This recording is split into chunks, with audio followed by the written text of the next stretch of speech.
I built my empire one brick at a time, starting with nothing but a high school diploma and a chip on my shoulder the size of Manhattan. By 35, I owned half the commercial real estate in 3 counties, had my face on Forbes, and could buy and sell most of the men who used to look right through me in boardrooms. But none of that mattered when I got the message that would change everything. Check the security footage from the Oakland loft. They're not careful. The text came from an unknown number at 2:47 a.m. on a Tuesday. I was in my penthouse office reviewing contracts for a $50 million acquisition when my phone buzzed. I almost deleted it. Almost. My name is Daphne, and I've never been one to ignore my instincts. That message made my stomach drop in a way that had nothing to do with the 3 espressos I'd downed that evening. The Oakland loft. I knew exactly which property they meant. A luxury condo I'd purchased 6 months ago under one of my shell companies. Manuel had suggested it, said we needed a private space for client meetings away from the main office. My fiancé had a way of making everything sound like brilliant strategy. I stared at the message until the screen went dark, then read it again. And again. "Zara, you awake?" I called my business partner and best friend. It was nearly 3 a.m., but Zara was a night owl like me. "Always. What's wrong? You sound weird." "I need you to pull the security footage from Oakland, the penthouse unit." "Which dates?" I closed my eyes. All of it. The last 6 months. Daphne, what's going on? Just do it, please. 20 minutes later, Zara was in my office with her laptop and a face that told me she'd already seen enough to know why I'd called. "How bad is it?" I asked. She turned the screen toward me. "You sure you want to see this?" The footage was crystal clear, 4K resolution because I never cut corners on security. There was Manuel, my fiancé of 2 years, the man I'd pulled from a dead-end job at a failing firm and made into my right hand. And there was Sophie, my baby sister, the one I'd put through law school, the one whose wedding I'd paid for just 3 months ago. They weren't having a business meeting. I watched Manuel's hands in Sophie's hair, watched her laugh at something he whispered. Watched them move through my property like they owned it, like they belonged there together. "How long?" My voice came out steady, which surprised me. "The timestamps go back 4 months, maybe longer. This is just what I could pull quickly." 4 months. Sophie had been married to Edgar for 3 months. The math was simple and nauseating.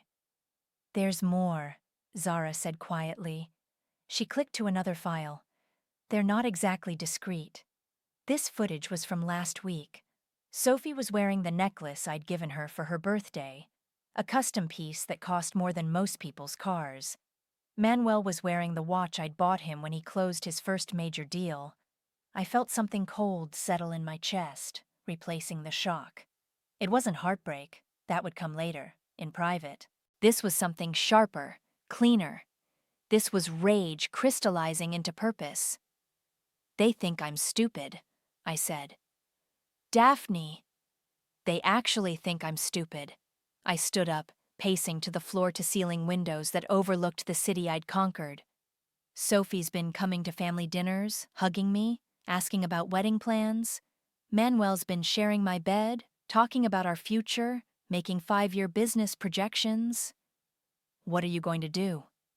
I turned back to Zara. She'd known me for 15 years, since we were both scraping together rent money and eating ramen for dinner. She recognized the look on my face. "I'm going to destroy them." "Daphne, maybe you should think about this. Talk to them first. Get the whole story." "The whole story?" I laughed, but there was no humor in it. "The whole story is that my sister and my fiancé have been playing house in my property while I've been working 18-hour days to build something that would benefit all of us. The whole story is that I paid for Sophie's law degree, her wedding, her honeymoon, and she's been repaying me by sleeping with my man." I sat back down, my mind already racing through possibilities. Manuel's been pushing for us to merge our personal and business finances, kept saying we should trust each other completely. And Sophie's been asking about my will, about what would happen to the company if something happened to me. "You think they planned this?" I think they're about to find out what happens when you betray someone who's spent her entire life learning how to win. Zara closed her laptop. What do you need me to do? That's why I loved her. No judgment, no lectures about forgiveness or taking the high road. Just loyalty and a willingness to go to war. First, I need everything. Every text, every call, every financial transaction. I want to know when they breathe. And then? I smiled, and I could feel how cold it was. Then we plan a wedding they'll never forget. I hired the private investigator the next morning. Marcus came highly recommended by my attorney, the kind of guy who could find dirt on a saint and make it stick in court. I need everything, I told him across the table at a downtown cafe. Financial records, phone logs, hotel receipts, restaurant bills. I want to know what they eat for breakfast. Marcus was in his 50s, gray-haired and unremarkable in the way that made him perfect for surveillance. How far back? Start with 6 months ago. That's when the Oakland property was purchased. And you want this kept quiet? I slid an envelope across the table. There's $10,000 in there. Another 20 when you deliver results. Complete discretion. He peeked inside the envelope and nodded. I'll need a week. You have 3 days. While Marcus worked, I played the perfect fiancé and sister. I had dinner with Manuel Tuesday night, listened to him complain about a difficult client while he ate the salmon I'd cooked. I even rubbed his shoulders when he claimed to be stressed. You're amazing, you know that? He said, pulling me onto his lap. I'm so lucky to have you. I kissed his forehead. We're lucky to have each other. Wednesday, Sophie called to invite me to lunch. We met at her favorite bistro, the one with the overpriced salads and pretentious wine list. You look tired, she said, studying my face across the table. Just busy with the Morrison deal. You know how it is. You work too hard, Daff. Maybe you should take a vacation after the wedding. You and Manuel could go somewhere romantic. I sipped my wine and watched her fidget with her wedding ring. That's a great idea. Where do you think we should go? Oh, I don't know. Maybe somewhere tropical? The Bahamas? Or... She paused, her cheeks flushing slightly. Manuel mentioned he's always wanted to see Italy. Did he?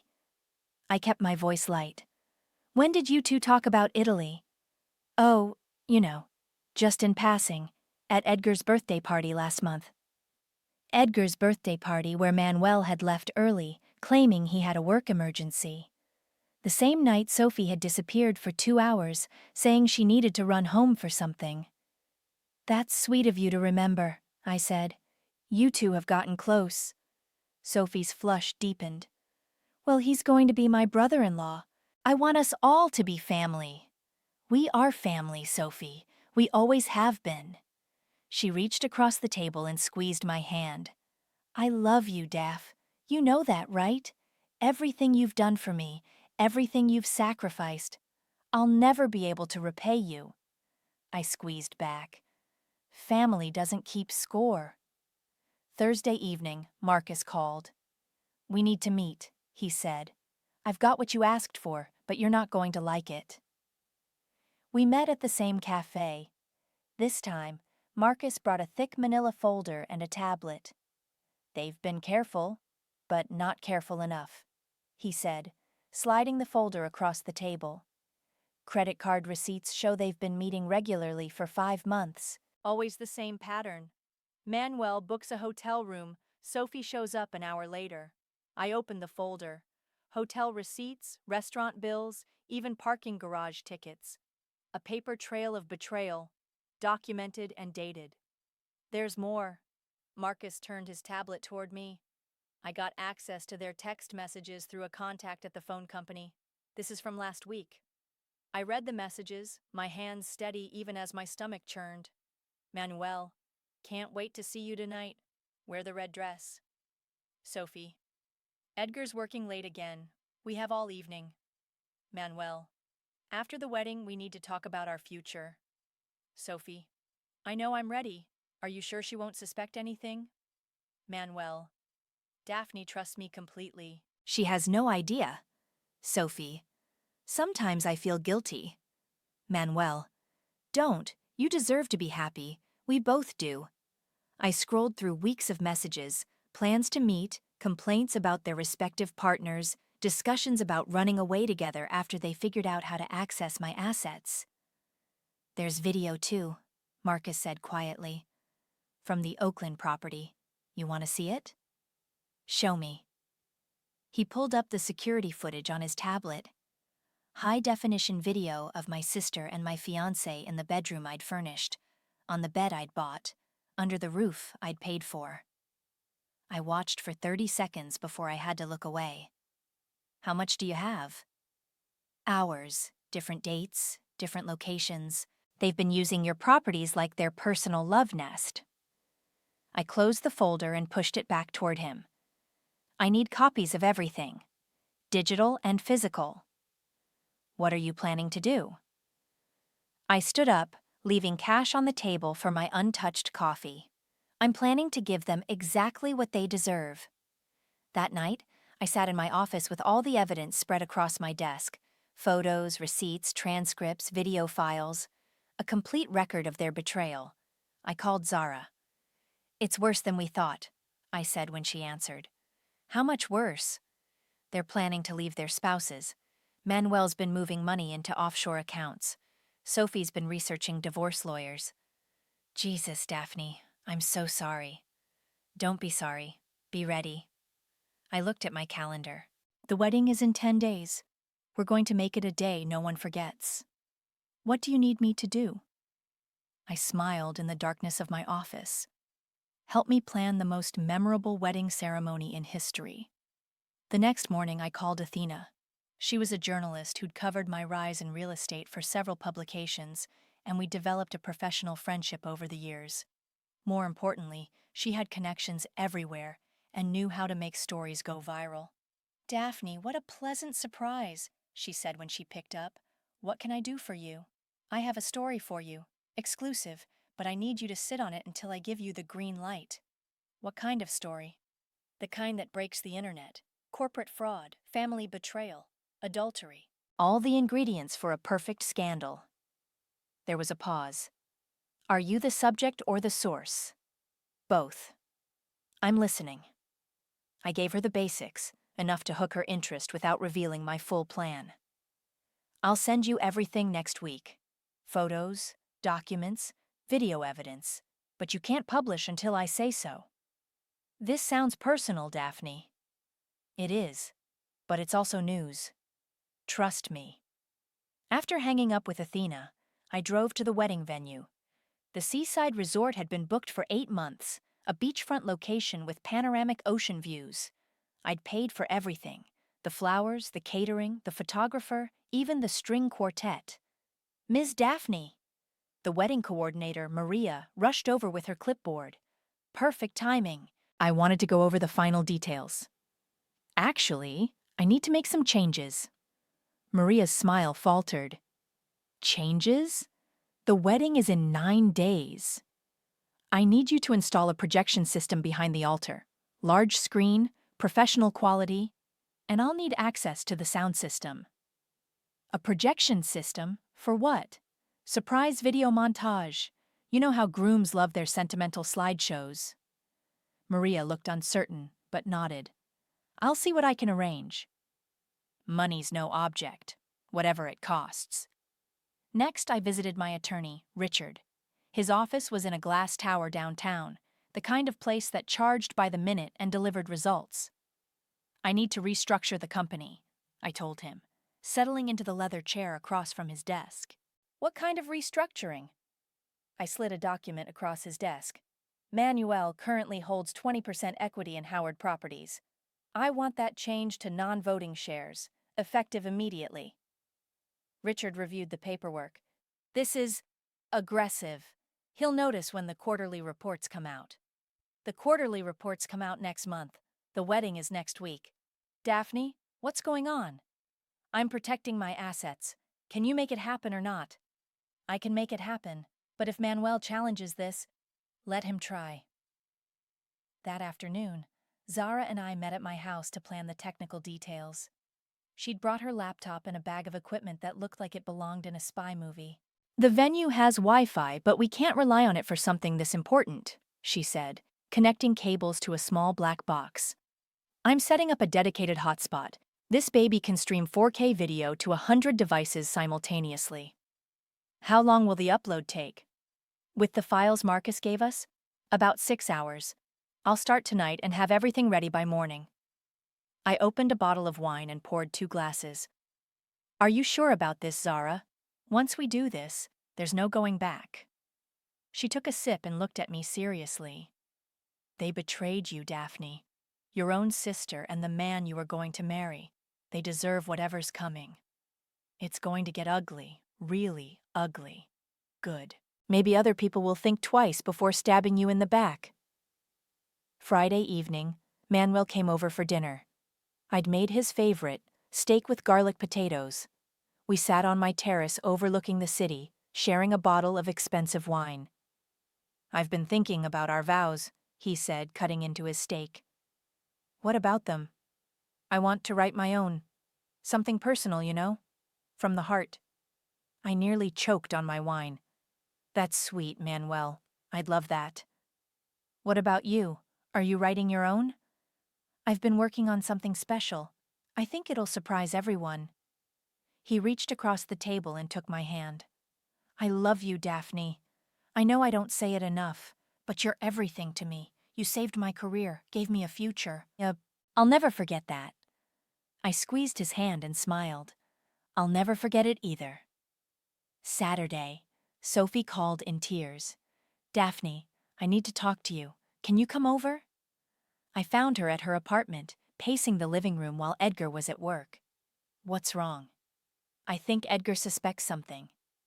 My heart rate spiked, but I kept my voice calm. "Suspects what?" "He's been asking weird questions. About where I go during the day, why I'm always on my phone. Last night he wanted to see my text messages." "Did you show him?" "I deleted everything first. But Daphne, I'm scared." "What if he finds out?" I sat down on her couch and pulled her beside me. "Sophie, what exactly would he find out?" She broke down completely then, sobbing into my shoulder. "I've been so stupid, Daph. I've done something terrible. Tell me." "I can't. You'll hate me."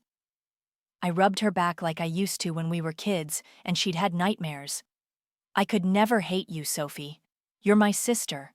Whatever it is, we'll figure it out." She pulled back and looked at me with red, swollen eyes. "Promise me you'll still love me?" "I promise." But even as I said the words, I was thinking about the projection screen being installed at the venue, about the video files Zara was preparing, about the guest list that included everyone who mattered in our professional and social circles. "The wedding's tomorrow," Sophie said, wiping her eyes. "I should be happy for you." "You should be," I agreed. "It's going to be a day no one ever forgets." The morning of the wedding, I woke up at 5 a.m. feeling completely calm. No nerves, no second thoughts. Just crystal clear purpose. I'd chosen a sharp white pantsuit instead of a wedding dress. Armani, perfectly tailored, with a blazer that made my shoulders look like I could carry the world. When Zara saw me, she whistled. "You look like you're going to war." "I am." The venue was perfect.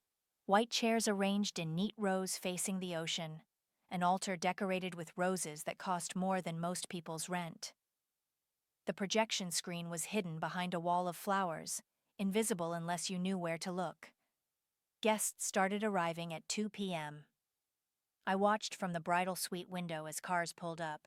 My business associates, Manuel's colleagues, family members who'd flown in from 3 states, Sophie's law school friends, Edgar's parents. Everyone who mattered was here to witness this. "The tech is ready," Zara said, checking her phone. "Athena's standing by with the online upload. You sure about the timing?" "Right after the vows, when everyone's attention is focused on us." At 2:30, I saw Sophie arrive with Edgar. She was wearing a pale blue dress, the one I'd helped her pick out last month. Edgar looked handsome in his navy suit, completely oblivious to what was coming. Manuel appeared at my door at 2:45, looking nervous in his black tuxedo. "You ready for this?" he asked, straightening his tie.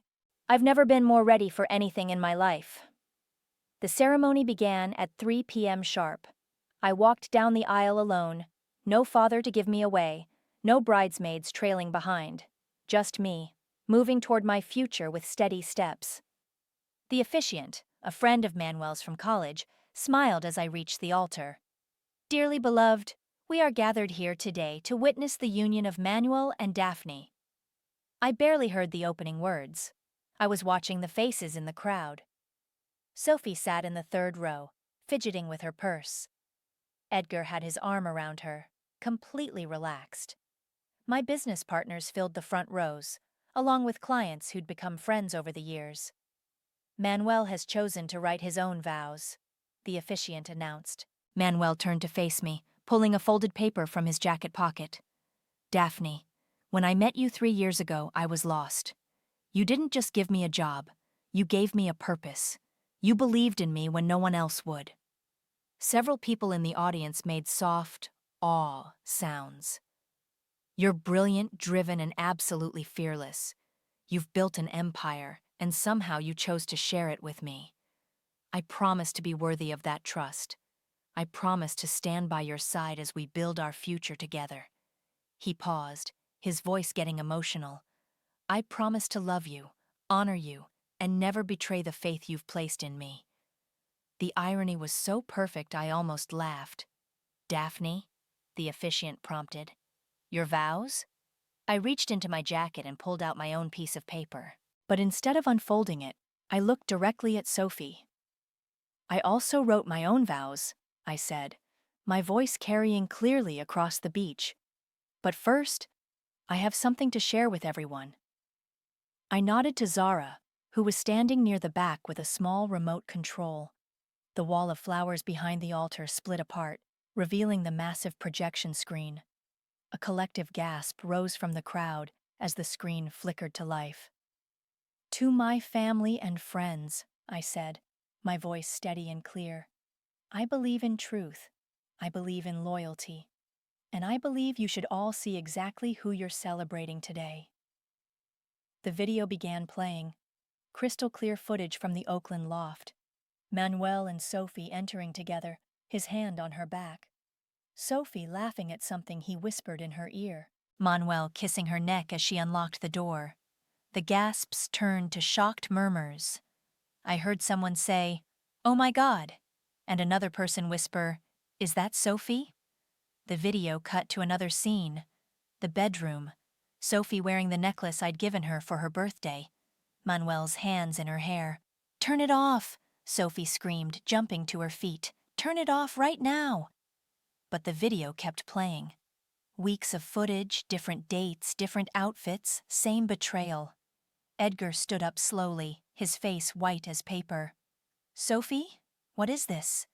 "I can explain," Sophie said, but her voice was barely audible over the shocked conversations erupting throughout the crowd. Manuel hadn't moved.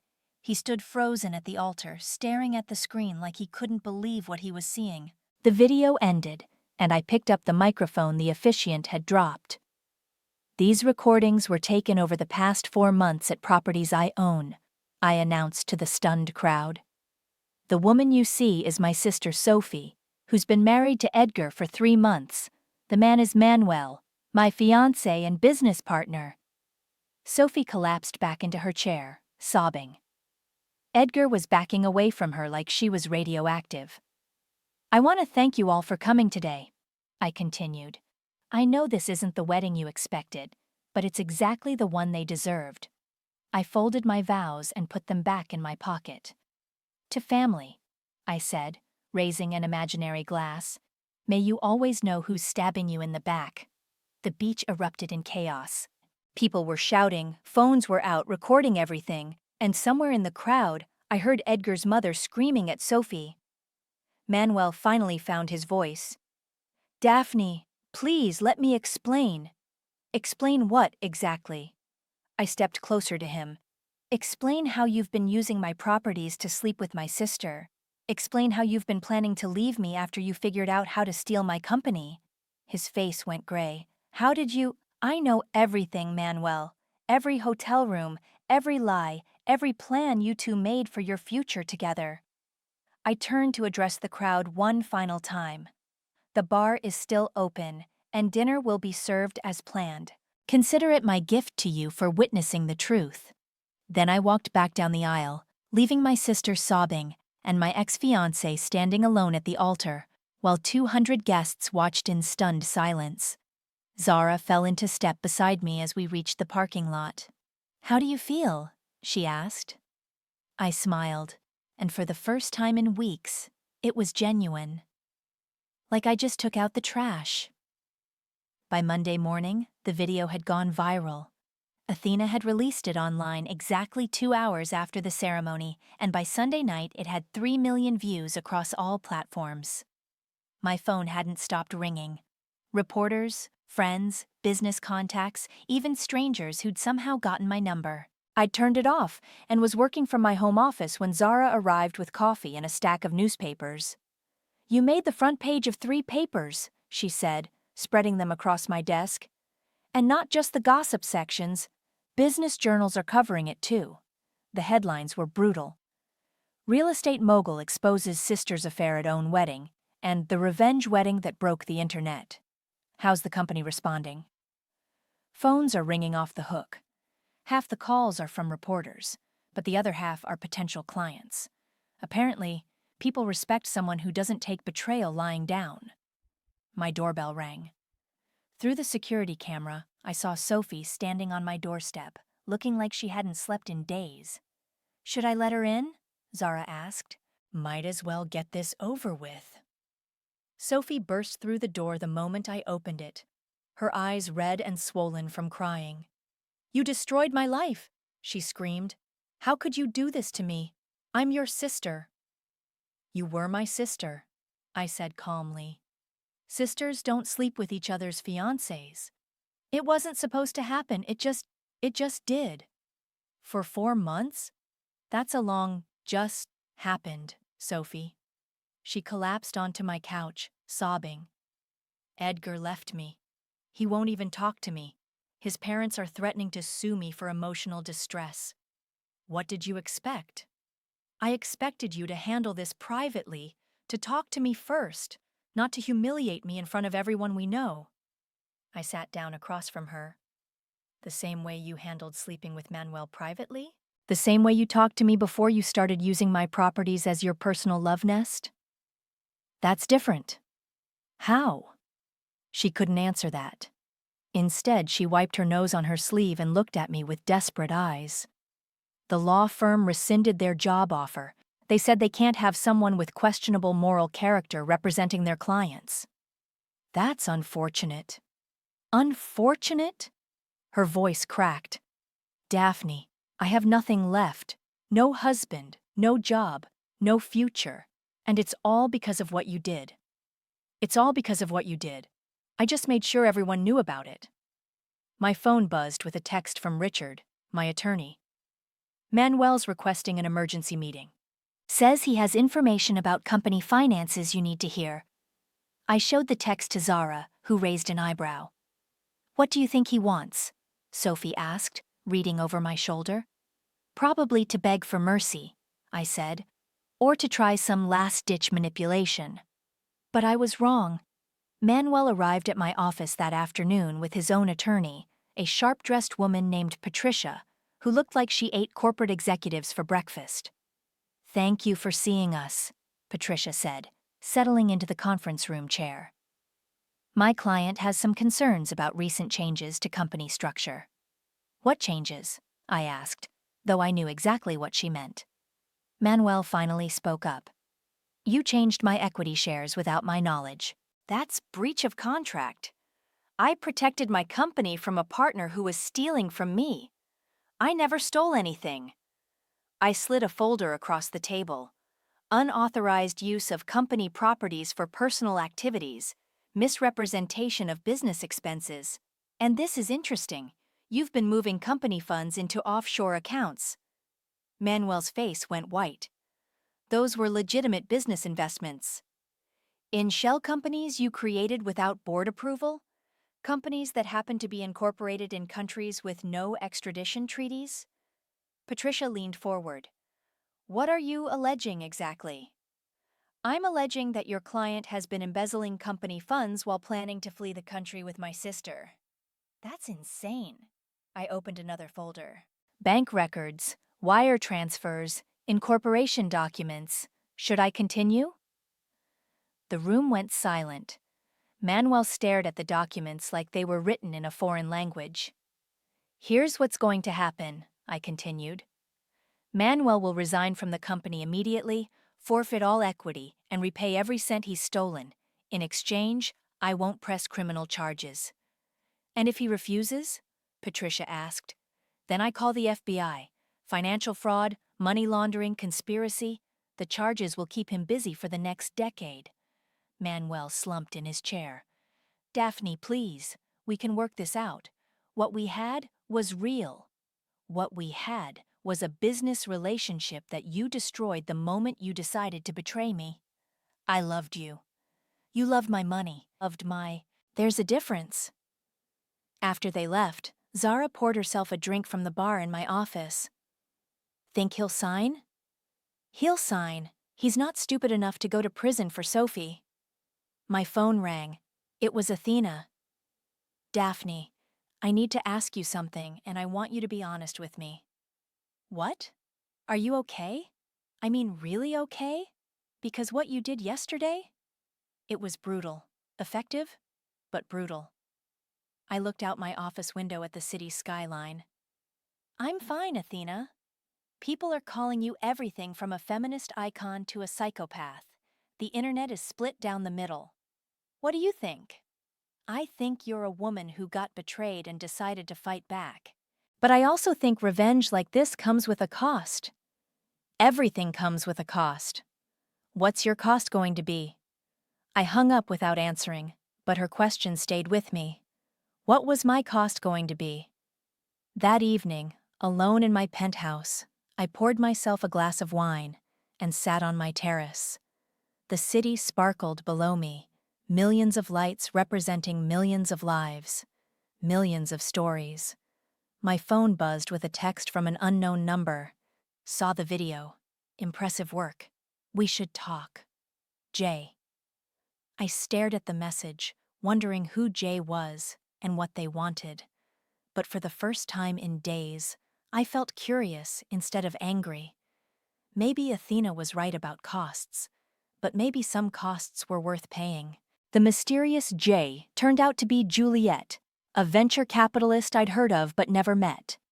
She called the next morning while I was reviewing the contracts Manuel had finally signed, forfeiting his equity and agreeing to repay the embezzled funds. I saw your wedding video, she said without preamble. Brilliant execution, ruthless but necessary. Thank you, I think. What can I do for you? I'd like to meet. I have a proposition that might interest you. We met that afternoon at an upscale cafe downtown. Juliet was younger than I'd expected, maybe 37, with short black hair and the kind of confidence that comes from making million-dollar decisions before breakfast. I run a tech-focused investment firm, she said, stirring her coffee. We specialize in disruptive companies led by strong founders. I'm in real estate, not tech. You're in the business of building empires. The medium doesn't matter. She leaned forward. I've been watching your company for 2 years. Your growth rate is impressive, but you're thinking too small. Excuse me? Real estate is just the beginning. With the right backing, you could expand into development, property management software, even cryptocurrency investments tied to physical assets. I studied her face. What's the catch? No catch. I invest in winners, and you're a winner. What happened at your wedding just proved it. That was personal, not business. In your world, everything is business. You turned a personal betrayal into a public relations victory. Your company's visibility has tripled in 3 days. She was right. My assistant had fielded over 200 inquiries since the video went viral. What exactly are you proposing? Partnership. I provide capital and connections, you provide vision and execution. We build something bigger than either of us could create alone. Before I could respond, my phone rang. Richard's name flashed on the screen. I need to take this, I told Juliet. Daphne, we have a problem, Richard said. Sophie's filed a lawsuit. For what? Defamation, invasion of privacy, and intentional infliction of emotional distress. She's asking for 10 million in damages. I felt something cold settle in my stomach. On what grounds? She claims the video was recorded without consent and that you deliberately destroyed her reputation and career prospects. The properties were mine. I had every right to install security cameras. That's our argument. But she's hired Carrie Williams. I knew that name. Carrie was Sophie's former boss at the law firm, a shark who specialized in high-profile civil cases.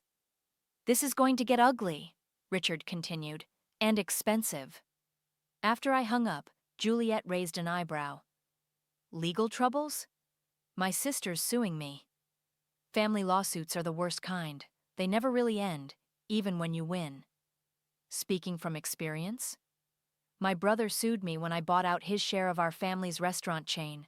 Cost me 2 million in legal fees and destroyed our relationship permanently. She paused. But I kept the restaurants. That evening, Zara came over with takeout and wine.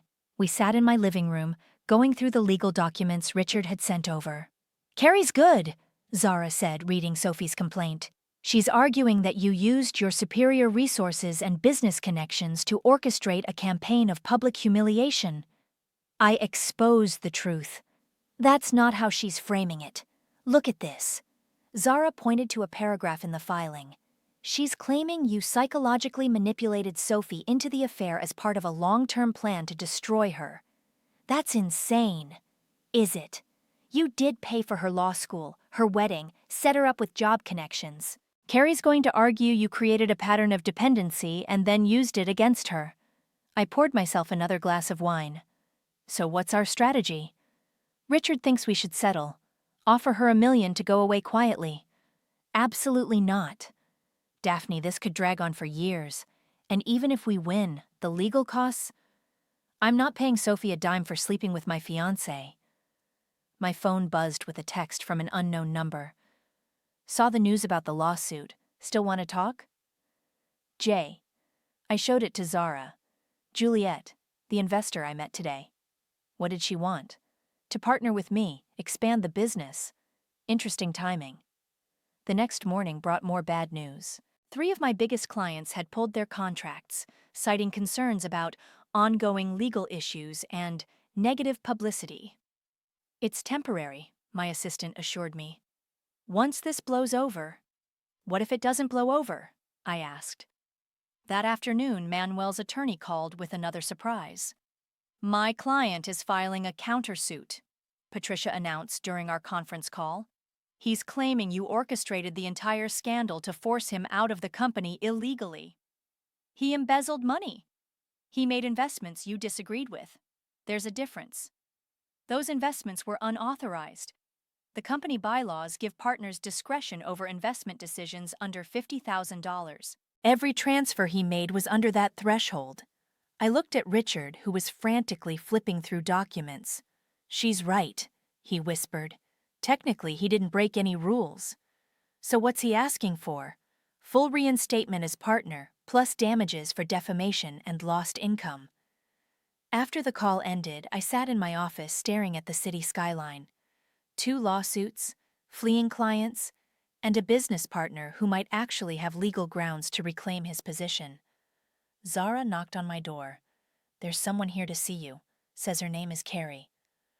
Sophie's attorney walked into my office like she owned it, her silver hair perfectly styled, and her suit probably worth more than most people's cars. Ms. Daphne, she said, settling into the chair across from my desk. I think we should talk. I have nothing to say to you.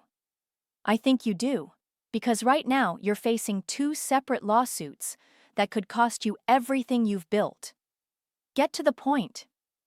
My client is willing to settle for $5 million and a public apology. Your client can go to hell. Carrie smiled. I was hoping you'd say that. Because now I get to destroy you in court, and frankly, that's going to be more fun. She stood up and smoothed her skirt.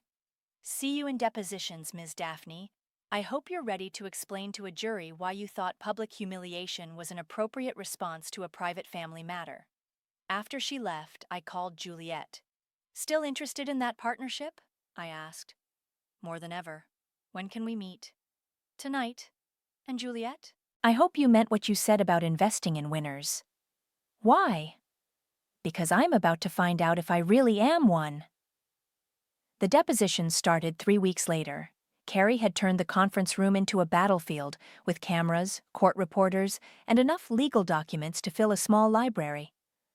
State your name for the record, Carrie said, her voice sharp as a blade. Daphne Howard.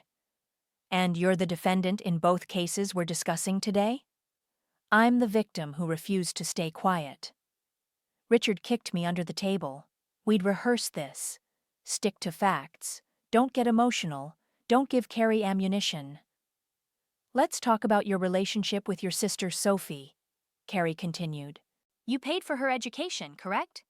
I helped with law school, yes. Helped? You paid the full tuition of $120,000. Yes. And you paid for her wedding? I contributed to the wedding expenses. $47,000. That's quite a contribution. Carrie flipped through her notes. You also helped her get job interviews through your professional connections. I made some introductions. Would you say Sophie was financially dependent on you? Richard leaned forward. Objection? Relevance? I'm establishing a pattern of control, Carrie said smoothly. Ms. Daphne created a situation where her sister felt obligated to maintain her approval. That's ridiculous, I said. Is it? When Sophie started her relationship with Manuel, did you increase your financial support to her? I hesitated. I don't recall. Carrie slid a bank statement across the table. This shows a transfer of $15,000 to Sophie's account 2 months after her affair began. What was that for? She said she needed help with rent. Rent on an apartment you helped her secure? Yes. So you were paying for the apartment where she lived with her husband, while she was having an affair with your fiancé, using properties you owned? The room felt like it was spinning. I didn't know about the affair then. But you suspected something, didn't you? That's why you hired a private investigator. I received an anonymous tip. From whom? I don't know. It was an unknown number. Carrie smiled like a cat who'd caught a mouse. Isn't it convenient that this anonymous tip led you to discover evidence that perfectly supported your revenge plan? I didn't plan anything. I just wanted the truth. The truth? Or did you want to destroy your sister's life because she had something you wanted? What are you talking about? Edgar. Sophie's husband. You introduced them, didn't you? My blood went cold. That's not relevant. You introduced your sister to Edgar at a company party 2 years ago. But you'd met him first, hadn't you? At a real estate conference 6 months earlier? Richard was scribbling notes frantically. Where is this going, counselor? I'm suggesting that Ms. Daphne orchestrated her sister's marriage to a man she was interested in, then used Sophie's affair as an excuse to destroy that marriage. That's insane, I said, but my voice sounded weak even to me. The depositions continued for 3 days. Carrie dissected every decision I'd made, every dollar I'd spent, every relationship I'd built. By the end, she'd painted me as a manipulative control freak who'd orchestrated my own sister's downfall out of jealousy and spite. How did it go? Juliet asked when I met her for dinner that night. Terrible. Carrie's good. Really good. What's your attorney's assessment? Richard thinks we should settle. Both cases. He's talking about 7 figures total. Juliet cut her steak thoughtfully. What do you want to do? Fight. But I'm not sure I can win. Sometimes winning isn't about the verdict. Sometimes it's about who you become in the process. The next morning brought unexpected news. Edgar had agreed to testify, for my side. He wants to tell his story, Richard explained over the phone, about how the affair destroyed his marriage, his trust, his entire life plan. Will that help us? It might. Juries respond to genuine emotion, and Edgar's genuinely devastated. The trial began 2 months later. The courthouse was packed with reporters, curious onlookers, and business associates who'd come to watch the spectacle. Edgar took the stand on the second day. He looked older, thinner, like the betrayal had physically aged him. "I loved Sophie completely," he said, his voice barely above a whisper. "I thought we were building a life together. I thought she was happy." "When did you first suspect something was wrong?" Richard asked. "She started working late, going out with friends I'd never met. When I asked about her day, she'd get defensive." Edgar's voice cracked. "I trusted her completely. I never thought—" "What was your reaction when you saw the video at the wedding?" "I felt like my entire world collapsed. Everything I thought I knew about my wife, about our marriage, about our future, it was all a lie." Carrie's cross-examination was brutal. She tried to paint Edgar as controlling, suspicious, emotionally abusive, but Edgar held his ground. "I never tried to control Sophie," he said firmly. "I loved her. I supported her career, her dreams, her relationship with her family. All I wanted was honesty." The jury was clearly moved. Several members were wiping their eyes. But Carrie wasn't finished. She called Manuel to the stand. "I never meant for anyone to get hurt," Manuel said, looking directly at me. "What Sophie and I had was real. We fell in love. And Ms. Daphne's response to that love? She destroyed us, both of us. She could have handled it privately, but she chose public humiliation instead." "Why do you think she made that choice?" Manuel paused, then looked at the jury. "Because Daphne doesn't just want to win. She wants to annihilate anyone who crosses her." The words hit like a physical blow. Because deep down, I knew he was right. That night, Juliet found me on my office terrace, staring out at the city lights. "Rough day?" she asked. "They're going to find against me. Both cases." "Maybe. Does that change anything?" I turned to look at her. "What do you mean?" "I mean, if you could go back, knowing what you know now about the cost, the lawsuits, the lost clients, the destroyed relationships, would you do it again?" I thought about Sophie sobbing at the altar, about Edgar's devastated face, about Manuel's accusations. I thought about the millions this was costing me, the reputation I was losing, the family ties I'd severed forever. "Yes," I said finally. "I'd do it again." Juliet smiled. "Then you haven't lost anything that matters." The jury deliberated for 6 hours. When they returned, the foreman stood with 2 verdict sheets in his hands. "In the case of Sophie versus Daphne Howard, we find for the defendant. No damages awarded." I felt Zara squeeze my hand under the table. "In the case of Manuel versus Daphne Howard, we find for the defendant. No damages awarded." The courtroom erupted. Carrie's face went white. Sophie burst into tears. Manuel just stared at the jury like he couldn't believe what he'd heard. Outside the courthouse, reporters swarmed us. Richard handled most of the questions, but one journalist pushed through the crowd to reach me directly. "Ms. Daphne, do you have any regrets about how you handled this situation?" I looked straight into the camera. "I regret trusting people who didn't deserve it. I don't regret exposing the truth." "What's next for you?" "Building something bigger and better than what I had before." That evening, Juliet and I celebrated at her penthouse. The city sparkled below us through floor-to-ceiling windows that made my place look modest. "So what's this bigger and better thing you're building?" she asked, pouring champagne. "Tell me about your expansion ideas again."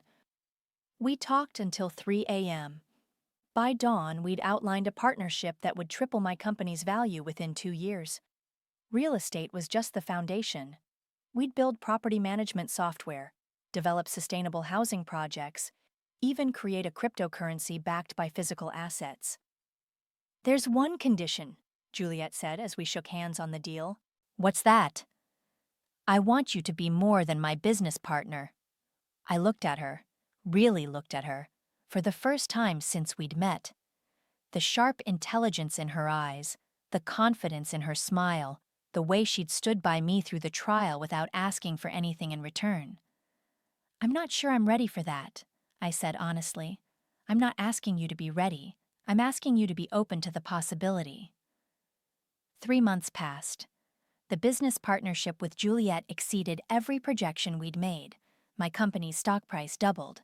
We launched 2 new ventures and had investors calling daily. But the personal stuff was harder. Trust didn't come easily anymore. You're holding back, Juliet said one evening as we reviewed quarterly reports in my office. I'm being careful. There's a difference between careful and closed off. She was right, but I wasn't sure how to fix it. Sophie and Manuel had broken something in me that might never fully heal. My assistant knocked on the door. Ms. Daphne, there's a woman here who says she needs to speak with you. She won't give her name, but she says it's about your sister.